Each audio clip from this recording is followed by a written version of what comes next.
ស្ដីបងប្អូនទាំងអស់គ្នាបងប្អូនអាចជួយចែកកម្លែកនៅការ live នេះខ្ញុំនឹងធ្វើការ live ប្រហែលជា20នាទីប្រហែលជា20នាទីជាង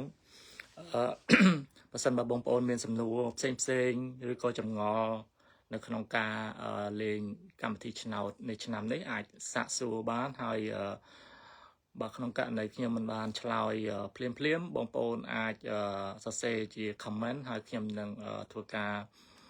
បកស្រាយនាពេលក្រោយដោយសារឥឡូវខ្ញុំ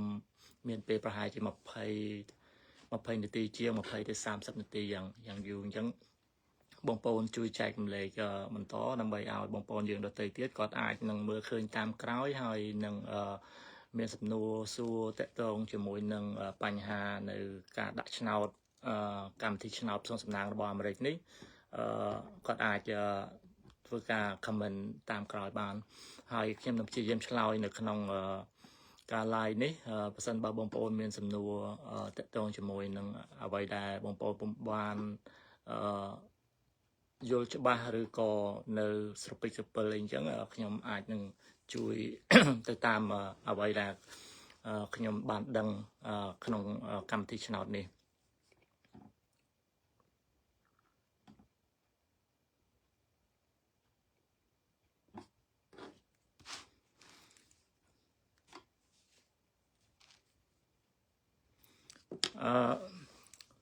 សម្រាប់កម្មវិធីឆ្នោតនេះជាទូទៅគឺគេបើកនៅក្នុងរវាងខែ10នេះហើយបើសិនបើបងប្អូនចូលទៅមើល website នៅកម្មវិធីឆ្នោតដែលគេប្រកាសនោះគឺនៅថ្ងៃទី2ខែ10អញ្ចឹងគេចាប់បើកនៅថ្ងៃទី2ខែ10ហ្នឹងជាទូទៅគឺបើកនៅពេលថ្ងៃត្រង់ម៉ោង12ថ្ងៃត្រង់ម៉ោងនៅអាមេរិកនេះអញ្ចឹង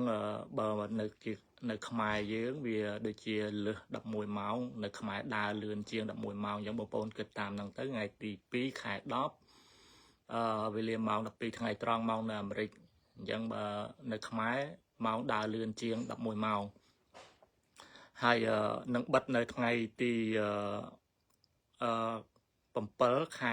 11បាទអញ្ចឹងយើងមានរយៈពេល1ខែជាងក្នុងការដាក់ឆ្នោតផ្សងសំណាងមករស់នៅសហរដ្ឋអាមេរិកនេះតាមពិតទៅការដាក់ឆ្នោតហ្នឹងយើងមានព័ត៌មានដែល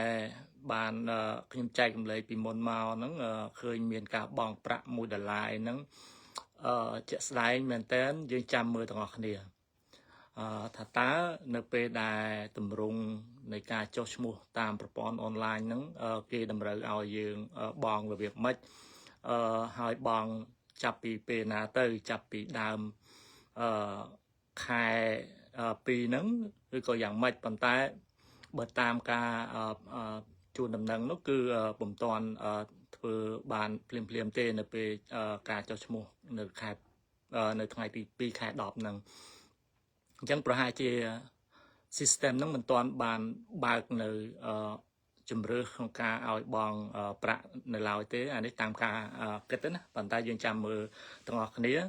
ហើយបើបងមែនគឺជាក់ស្ដែងគឺត្រូវតែមានថាគេហៅថា Visa card ឬក៏ Master card ដែលគេអាចប្រើជាលក្ខណៈសកលបានដើម្បីបងប្អូនអាចចូលទៅបងប៉ុន្តែវាមិនមានបញ្ហាស្មុគស្មាញទេអាហ្នឹងឲ្យតែនៅស្រុកខ្មែរយើងមានកាតដែលប្រើប្រាស់ជាលក្ខណៈសកលហ្នឹងយើងអាចប្រើបានហើយឬក៏បងប្អូនគ្រាន់តែបើខ្ញុំប្រហែលជាមិនបានដឹងនៅស្រុកខ្មែរលម្អិតទេបើនៅអាមេរិកនេះគឺគេអាចនឹងទៅទិញកាត$1ដែលអាចកុសវាមកយកប្រើបានតែម្ដងសម្រាប់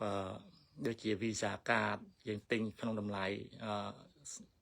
អញ្ចឹងមកយើងយកវាប្រើម្ដងបាទអាហ្នឹងជាជំរឿសមួយដែលងាយស្រួលមិនបាច់ស្មុគស្មាញទេតាក់ទង link ជាមួយនឹង bank ធនាគារឬក៏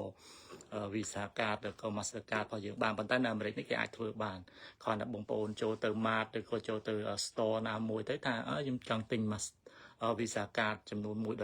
អញ្ចឹងគេឲ្យកាតហ្នឹងមកគេ scan គេដាក់តម្លៃ$1ហ្នឹងយើងអាចយកមកប្រើបានហើយវាមិនបារម្ភរឿងតាក់ទងជាមួយនឹងវាពាក់ព័ន្ធជាមួយនឹងកុងធនាគារយើង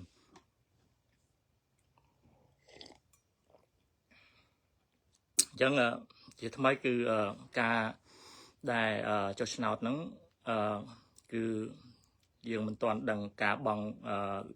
ប្រាក់នឹងយ៉ាងម៉េចទេហើយ$1ហ្នឹងចាំមើលទាំងអស់គ្នាហើយការចាប់ផ្ដើមនៃការចុះឈ្មោះហ្នឹងគឺចាប់ពីថ្ងៃទី2ខែ10ទៅដល់ថ្ងៃទី7ខែ11ឆ្នាំ2025នេះអញ្ចឹងបងប្អូនដែលមានចំណាប់អារម្មណ៍ក្នុងការដាក់ឆ្នោតនេះសាក់ដាក់នៅក្នុងរវាងនៃការបើកចុះឈ្មោះនេះទៅហើយបងប្អូនមិនចាំបាច់សួរថាដាក់ពេលណាទៅល្អទេអាហ្នឹងវាអាស្រ័យទៅលើសំណាងជាក់ស្ដែងបើយើងនិយាយថាកម្មវិធីឆ្នោតហ្នឹងគឺវាជាឆ្នោតផ្សងសំណាងហើយយើងអត់ដឹងថាប៉ះចំនរណាគេប៉ុន្តែច្បាស់ជាមានជាប់បេក្ខជនពីស្រុកខ្មែរយើងរៀងរាល់ឆ្នាំគឺមានជាប់អញ្ចឹងហើយដូចបងប្អូនបានដឹងហើយគឺខ្ញុំជាប់ឆ្នោតនឹងតាំងពីឆ្នាំ2020មកហើយជាអ្វីដែលខ្ញុំបានរៀនស្វែងយល់បានច្រើននៅក្នុងកម្មវិធីឆ្នោតហ្នឹងដែលចេះតែចែករំលែកបងប្អូនបន្តមកហើយព្រោះអីកម្មវិធីឆ្នោតហ្នឹងគឺបើសិនបើបងប្អូនចុះឈ្មោះទើបមានឱកាសប៉ុន្តែបើបងប្អូនអត់ចុះឈ្មោះទេវាមិនមានទេអញ្ចឹងមិនថាបងប្អូនស្ថិតនៅក្នុងការ apply ប្រភេទ visa មកអាមេរិកនឹង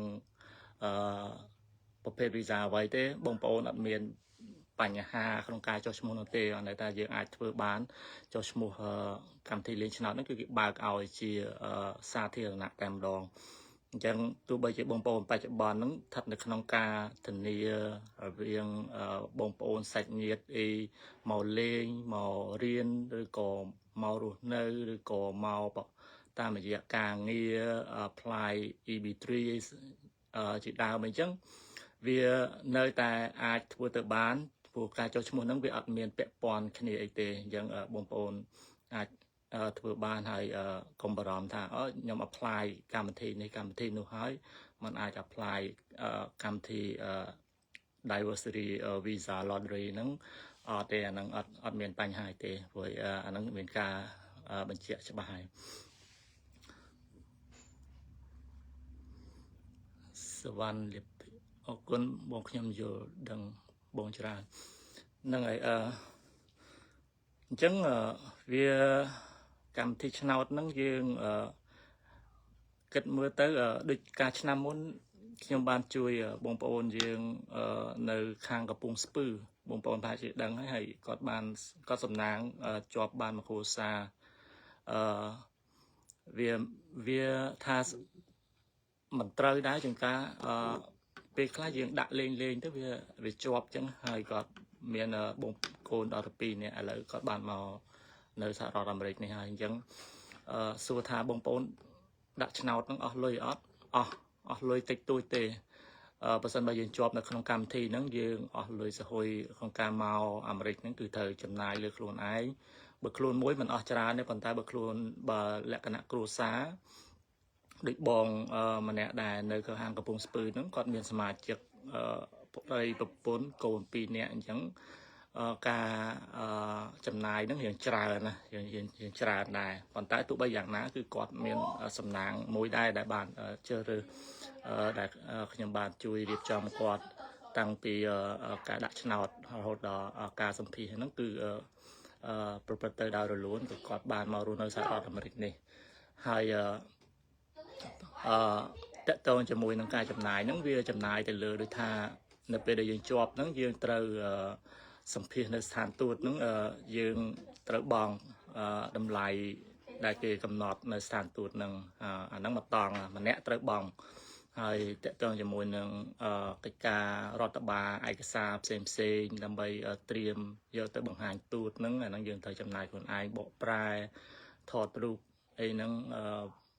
ធ្វើលិខិតកោតទោសអីធ្វើប៉ាសពតអីបើសិនបើបងប្អូនសមាជិកអត់ទាន់មានអញ្ចឹងហើយបន្ទាប់មកបើសិនបើបងប្អូនគេឲ្យ visa ហ្នឹងយើងត្រូវតែបង់ទៅលើគេហៅថា green card ដែលគេនឹងចេញជូនឲ្យយើងហ្នឹងគេតម្រូវឲ្យយើងបង់ជាមុនពេលក៏បងប្អូនមកបង់ទៅអាមេរិកនេះក៏បានគាត់ថាវា process ហ្នឹងវាយឺតជាទូទៅគឺសឹងថា 90%ជាងនេះគឺគេបង់ពីស្រុកខ្មែរមកហើយដើម្បីពន្លឿននៃ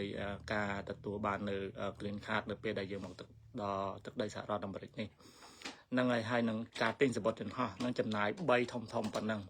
4នឹងតកតងកិច្ចការរដ្ឋបាលបកប្រាយឯកសារតិចតួចតែហ្នឹងអញ្ចឹងវាសួរថាអស់លុយគឺអស់លុយទៅលើបញ្ហាប្រមាណចំណុចហ្នឹងដែលខ្ញុំបានរៀបរាប់ហ្នឹងអញ្ចឹងអាហ្នឹងគឺតកតងជាមួយនឹងឆ្នោតប៉ុន្តែបើយើងជាប់គឺអស់តែប៉ុណ្្នឹងទេហើយបើខ្លួនមួយទៅបងប្អូនអាច search មើលទៅថាអស់ប្រមាណហ្នឹងខ្ញុំធ្លាប់បាននិយាយឬក៏នៅក្នុងវីដេអូរបស់ខ្ញុំពីមុនមកគឺគេបានកំណត់នៅតម្លៃជាក់លាក់មួយថាចូលសម្ភារអស់ប្រមាណបងថ្លៃ green card នឹងអស់ប្រមាណហើយទិញសម្បត្តិយន្តហោះហ្នឹងទៅតាមស្រ័យពេលវេលានិងជាក់ស្ដែងដែលយើងបានបុកសម្បត្តិយន្តហោះដើម្បីហោះមកអាមេរិកហ្នឹង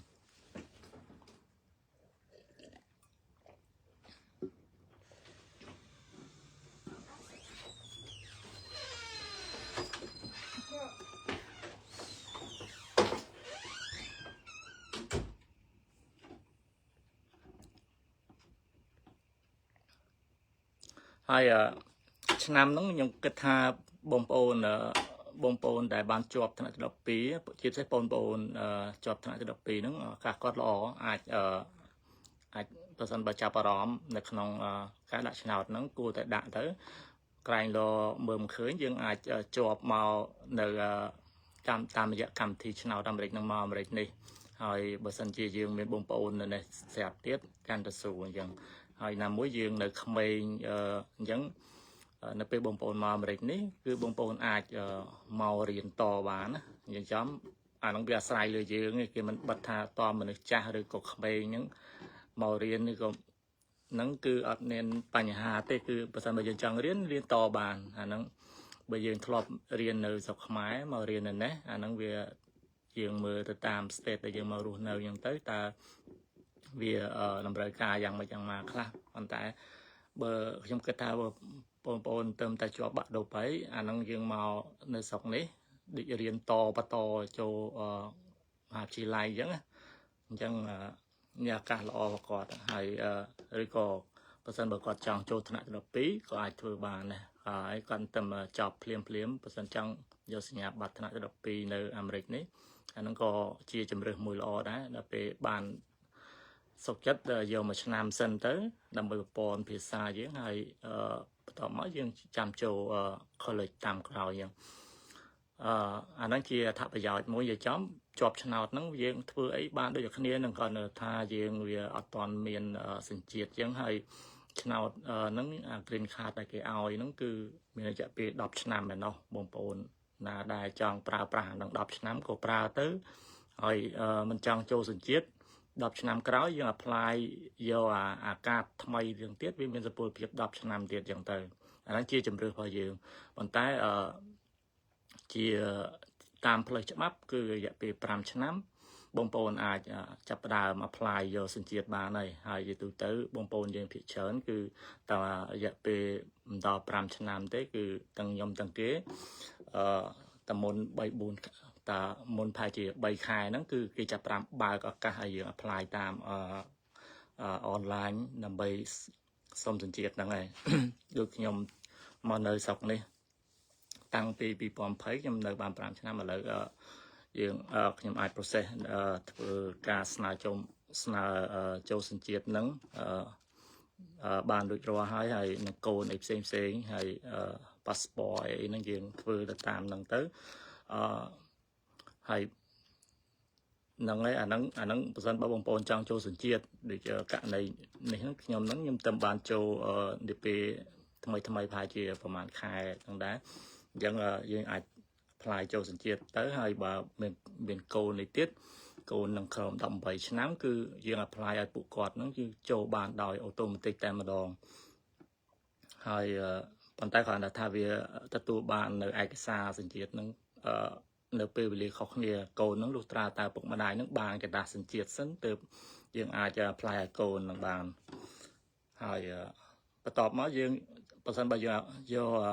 សញ្ជាតិហ្នឹងគឺវា lên pra green card đấy nè năng không cả này bông bồn trong pra green card có một apply dân chiết và hỏi tọp máu bây giờ vậy là thả bây giờ nhom chọp tây chó sân bao bông bồn trong chặt róm đôi chờ sân bây giờ apply ban dân chiết chẳng hay dương miền chấm nạp róm tha trong chui bông bồn rồi có chui bục mặt đai cái lô cọt trong mà rút nằm rịch những dương chặt ram apply ban tiệt đối cả này cổ xa nhầm những cọt chặt ram apply bục mặt đai màu dân từ dân năng về chỉ thả bây giờ cho sân bà dương chẳng thưa bắt tò dân apply bục mặt đai nó chỉ tôi tới về tam state mùi muối cứ bài chỉ về crown beach nam nàyคือคอร์ดนึงบานเปเรียสัมพีมาอ่ะบานนั่งยำอันเยจิตูเตอร์ตามสเตทคลาสเลื่อนสเตทคลาสเยืดจังยังเขาปีชนะมาปกมาได้ยังเลื่อนบ่มาเพลทนั่งเนี่ยดิยำมาพลายเอากอดนั่งเคยสเตทเตอร์เบียโหลดนั่นคือเบียปีมาคายเดิมคายเบียทอยโหลดยัง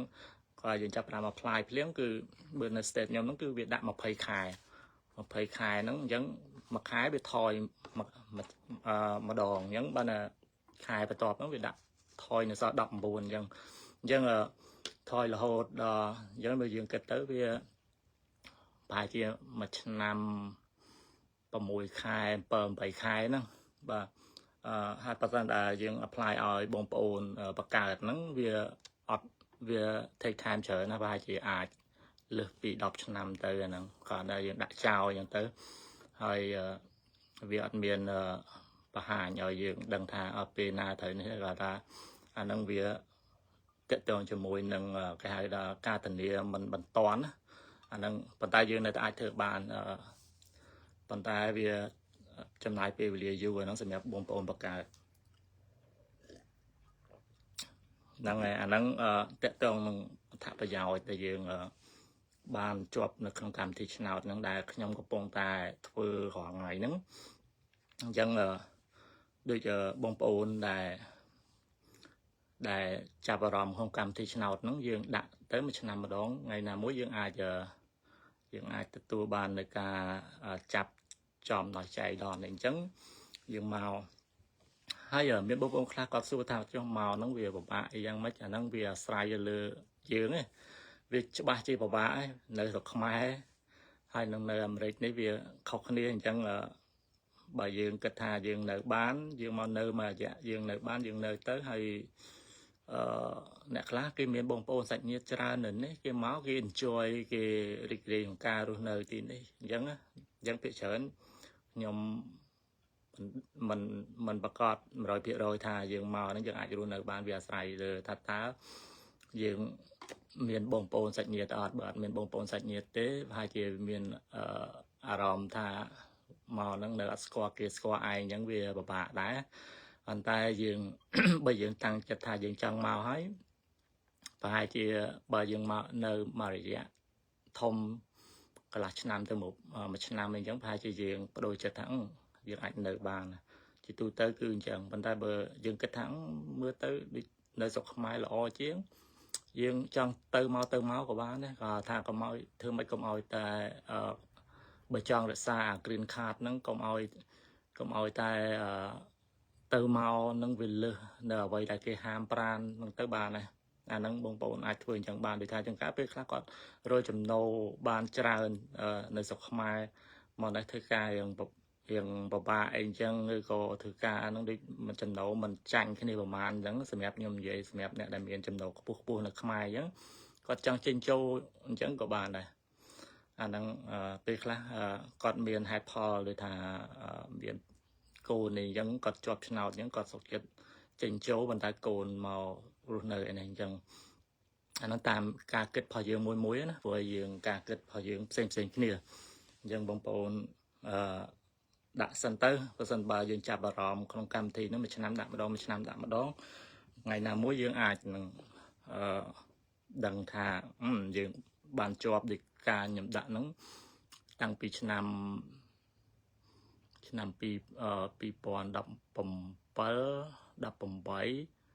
18 đập bốn nhầm chốt nhầm ọt đạn đại sai nhầm cái thằng về đạn riêu mì chua không ba sầm một chẳng nhầm kịch chẳng nhầm thọp kịch nhẫn bàn chân nam pi pon đập bốn nhầm đạn mà đòn tiết chọt nhưng mà kịch tới nhầm đạn đôi chia bay đòn hay bàn chênh mà chân nam pi pon mà phơi nè chẳng vì ca kịch nó cứ nhầm thọp chlong cắt chẳng nhầm đằng thằng bông bông đã toàn chóp bông bông cái thằng đã chân nào nó hay chỉដូចរាវមជុលក្នុងបាសមុទ្រវាជាការពិតវាមិនដឹងថាប៉ះចំនរណាគេប៉ុន្តែបើយើងអត់ដាក់វាដឹងវាអត់មានឱកាសតែម្ដងអញ្ចឹងបើយើងចាប់អារម្មណ៍ដាក់លេងទៅវាអត់មានការដែលចំណាយឲ្យច្រើនផងបើយើងចេះដាក់ខ្លួនឯងខ្ញុំលើកទៅចិត្តឲ្យបងប្អូនដាក់ខ្លួនឯងល្អដាក់ខ្លួនឯងហ្នឹងគឺអត់មានអស់អីទេបើសិនបើគេយកថ្លៃសេវាហ្នឹងគឺអស់តែ$1ហ្នឹងហើយដូចឆ្នាំកន្លងទៅខ្ញុំរៀបចំឲ្យបងប្អូនយើងដាក់ឆ្នោតហ្នឹងខ្ញុំគិតសេវាខ្លះហ្នឹងគឺអាស្រ័យទៅលើថាពេលវេលាដែលខ្ញុំចំណាយហ្នឹងទេបងប្អូនបើយើងមែនតែនទៅគឺខ្ញុំចង់ដាក់ទេគឺវាគ្មានបានទៅយកថវិកាបងប្អូនតិចតួចក្នុងការដាក់ហ្នឹងយកមកធ្វើអីទេគាត់ថាខ្ញុំចំណាយពេលវេលារបស់ខ្ញុំទៅលើការរៀបចំទាំងអស់ហ្នឹងយកខ្ញុំសូមឆាចបន្តិចបន្តួចតកតងជាមួយនឹងការដាក់ហ្នឹងហើយខ្ញុំនៅតែលើកទឹកចិត្តឲ្យបងប្អូនដែលពីមុនមកដែលខ្ញុំធ្លាប់ដាក់ឲ្យហ្នឹងបើសិនជាបងប្អូនមានការជឿជាក់ថាខ្ញុំចេះដាក់ឲ្យបងអញ្ចឹងបងប្អូនដាក់ចុះឲ្យមិនបាច់ចាំជួនដំណឹងទេព្រោះអីខ្ញុំធានាថា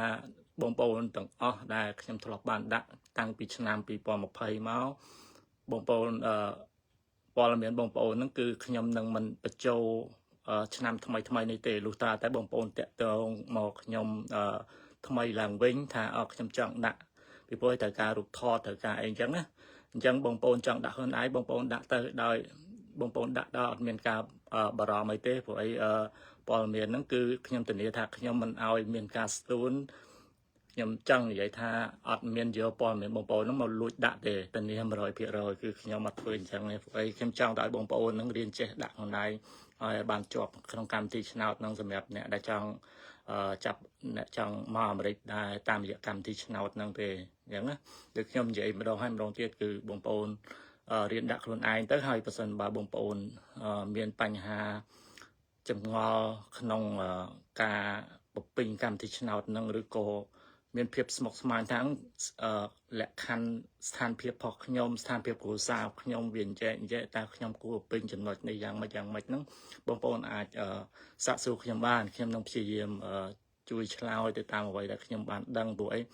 ការជាប់ឆ្នោតរបស់ខ្ញុំហ្នឹងគឺខ្ញុំបានសិក្សាស្វែងយល់បានច្រើនគួរសមដែរហើយខ្ញុំធ្វើតាំងនៅខ្លួនឯងតាំងពីដើមរហូតដល់ចប់រហូតបានមកនៅស្រុកនេះអញ្ចឹងណាអញ្ចឹងបើបងប្អូនដាក់ដោយខ្លួនឯងអានឹងជាការល្អបំផុតប៉ុន្តែទោះជាយ៉ាងណាក៏ដោយបើសិនបើបងប្អូននៅខាងចង់ឲ្យអ្នកដទៃបងប្អូនសាច់ញាតិឬក៏ DVKA ឬក៏ខ្ញុំហ្នឹងចង់ដាក់ឲ្យអញ្ចឹងលុះត្រាតែបងប្អូនហ្នឹងតាក់ទងមកហើយខ្ញុំនឹងប្រហែលជាជូនដំណឹងបងប្អូននៅពេលដល់ខ្លីខាងមុខហ្នឹងហើយដើម្បីឲ្យបងប្អូនថាតើត្រូវត្រៀមអីគេខ្លះឲ្យព័ត៌មាននោះដដែលទេបងប្អូនដូចជាឆ្នាំមុនបងប្អូនអាចចូលទៅមើលគំរូអញ្ចឹងទៅហើយតើតើជាមួយនឹង passport ហ្នឹងខ្ញុំអត់ទាន់ដឹងប្រកាសទេថាគេតម្រូវយ៉ាងណាប៉ុន្តែគេត្រូវតែការ passport ហ្នឹងជាទូទៅគឺនៅពេលដែលយើងជាប់បានគេត្រូវការប៉ុន្តែចាំមើលថាសម្រាប់ឆ្នាំថ្មីហ្នឹងគឺគេត្រូវការអត់ឥឡូវហ្នឹងយើងមិនទាន់ដឹងទាំងអស់គ្នាអត់ទាន់ដឹងទេប៉ុន្តែខ្ញុំគិតថាប្រហែលជាមិនតម្រូវទេមើលទៅព្រោះអីចឹងបើគេតម្រូវហ្នឹងគឺប្រហែលជា$1ហ្នឹងអាចមានកើតឡើងនៅក្នុងការបំពេញ form ហ្នឹងនៅក្នុងពេលវេលាណាមួយចាប់ពីថ្ងៃទី2ខែ10រហូតដល់ថ្ងៃទី7ខែ11ហ្នឹងអញ្ចឹងពេលចាប់ផ្ដើមហ្នឹងប្រហែលជាអាចមានឱកាសអត់ទាន់បង់លុយ$1ហ្នឹងហើយដូចខ្ញុំនិយាយតើតើជាមួយនឹងការរៀបចំapply នៅឯកសារផ្សេងតើតើជាមួយនឹងការធានាអីផ្សេងហ្នឹងដែលជាអត្ថប្រយោជន៍អ្នកជាប់កម្មវិធីឆ្នោតហ្នឹងបងប្អូនមានសំណួរឬក៏មានតកតងជាមួយនឹងចម្លើយផ្សេងអាច អាចសាកសួរខ្ញុំបានហើយអាចពិគ្រោះជាមួយខ្ញុំបានពីព្រោះខ្ញុំធ្លាប់បានឆ្លងកាត់នៅការធ្វើឯកសារទាំងអស់ហ្នឹងហើយអញ្ចឹងខ្ញុំយល់បានច្រើនតកតងជាមួយនឹងអ្វីដែលយើងធ្វើហ្នឹងគឺអត់មានបញ្ហាទេព្រោះអីខ្ញុំទទួលបាននៅការapply នឹងបានជោគជ័យហើយដូចជាការស្នើសុំសញ្ជាតិវាបើបងប្អូនចេះធ្វើងាយស្រួលទេប៉ុន្តែបើសិនបើបងប្អូននៅមានបញ្ហាឬក៏ពិបាកក្នុងការនេះបងប្អូនអាចពិភាក្សាមួយខ្ញុំបានគឺដូចជាការស្នើសុំចូលសញ្ជាតិអ្នកខ្លួននៅខ្លួនមួយឬក៏លក្ខណៈប្តីប្រពន្ធការស្នើសុំចូលសញ្ជាតិកូនដែលក្រោម18ឆ្នាំហ្នឹងឬក៏ការធានាប្តីឬក៏ប្រពន្ធឬក៏កូនរបស់បេក្ខជនដែលជាសញ្ជាតិអាមេរិកហ្នឹងឬក៏ធានាពុកម្ដាយធានាបងប្អូនបង្កើតដើម្បីមករស់នៅអាមេរិកហ្នឹងអញ្ចឹងបើសិនបើបងប្អូនមានបញ្ហាទាំងអស់ហ្នឹងបងប្អូនអាចតាក់ទងមកពិគ្រោះជាមួយនឹងកម្មវិធីនៃការដាក់ស្នើសុំឯកសារទាំងអស់ហ្នឹងជាមួយនឹង DBK បានហើយខ្ញុំនឹងព្យាយាមដើម្បីជួយបងប្អូនទៅតាមអ្វីដែលខ្ញុំបានធ្វើហើយជាថ្មីម្ដងទៀតគឺបងប្អូនខ្លះគាត់យល់ច្រឡំថាខ្ញុំជា company ជាក្រុមហ៊ុនដើម្បីអត់ទេគឺខ្ញុំធ្វើនេះធ្វើដោយលក្ខណៈឯករាជ្យទៅតាមបទពិសោធន៍ទៅតាមចំណេះដឹងនៅក្នុងការដែលបានសិក្សាស្រាវជ្រាវស្វែងយល់អំពីកម្មវិធីឆ្នោតនេះពីព្រោះខ្ញុំជាបេក្ខជនជាប់ឆ្នោតនេះហើយអ្វីដែលខ្ញុំធ្លាប់ឆ្លងកាត់ពីមួយដំណាក់ទៅមួយដំណាក់ហ្នឹងទើបខ្ញុំអាចហ៊ានបង្ហាញប្រាប់បងប្អូនថាខ្ញុំអាចមានលទ្ធភាពធ្វើរឿងទាំងអស់នេះបានហើយបើសិនបើបងប្អូនចាប់អារម្មណ៍អាចតាក់ទងខ្ញុំបានបើខ្ញុំគិតថាខ្ញុំមានយោបល់តែប៉ុណ្ណឹងហើយដូចបងប្អូនមានសំណួរបងប្អូនអាច comment បានហើយជួយ share វីដេអូនេះបន្តដើម្បីឲ្យបងប្អូនអាចតម្លាក់ comment នៅតាមក្រោយហើយខ្ញុំនឹងធ្វើការ post ជាផ្លូវការនៅអ្វីដែលយើងតម្រូវការនៅក្នុងកម្មវិធីឆ្នោតផ្សងសំណាងនៅពេលខាងមុខដ៏ខ្លីនេះហើយជាថ្មីម្ដងទៀតលក្ខខណ្ឌគឺបងប្អូនដឹងហើយភាគច្រើនគឺតាក់ទងជាមួយនឹងការដែលយើងលេងឆ្នោតហ្នឹងត្រូវមានសញ្ញាបត្រថ្នាក់12ឬក៏មានបទពិសោធន៍ការងារយ៉ាងតិច2ឆ្នាំក្នុងរយៈពេល5ឆ្នាំចុងក្រោយអាហ្នឹងបានអ្នក apply តាមរយៈបទពិសោធន៍ការងារអញ្ចឹងឲ្យតែបងប្អូនមានសញ្ញាបត្រដែលមានកម្រិតស្មើនឹង12ហ្នឹងឬក៏បងប្អូនរៀនគេហៅថាធ្លាប់មានបញ្ញាបត្រដោយធ្លាក់បាក់ឌុបអីចឹងអាហ្នឹងបងប្អូនអាច apply បានហើយមិនថាសញ្ញាបត្រយើងហ្នឹងសេរីចាស់ឬក៏សេរីថ្មីឬក៏បន្តអសរអីទេគឺបងប្អូនអាចចាប់ផ្ដើម apply នៅក្នុងកម្មវិធីឆ្នោតហ្នឹងបានអញ្ចឹងខ្ញុំមានតែប៉ុណ្្នឹងទេបងប្អូនឥឡូវខ្ញុំមានពេលវេលាអស់ហើយបងប្អូនដែលមានសំណួរអាចសួរតាមក្រោយបានអញ្ចឹងមានជួយចែកម្លែកបន្តហើយយើងនឹងធ្វើការពិនិត្យមើលទាំងអស់គ្នាថាតើនៅក្នុងឆ្នាំថ្មីនេះដែលគេបើកនៅថ្ងៃទី2ខែ10ខាងមុខនេះគឺមានលក្ខខណ្ឌតម្រូវអីគេខ្លះប៉ុន្តែអ្វីដែលយើងអាចធ្វើបានឥឡូវហ្នឹងក៏ត្រៀមមកហើយរូបថតអីហ្នឹងដូចខ្ញុំនិយាយបងប្អូនដឹងណារូបថតដែលមានផ្ទៃខាងក្រោយពណ៌អសហើយយើងថតលក្ខណៈធម្មតាដូចពាក់អាវយឺតដូចខ្ញុំអញ្ចឹងក៏បានដែរបាទអូខេអញ្ចឹងសូមជម្រាបលាតែប៉ុណ្្នឹងហើយសូមឲ្យបងប្អូនមានសំណាងល្អទាំងអស់គ្នា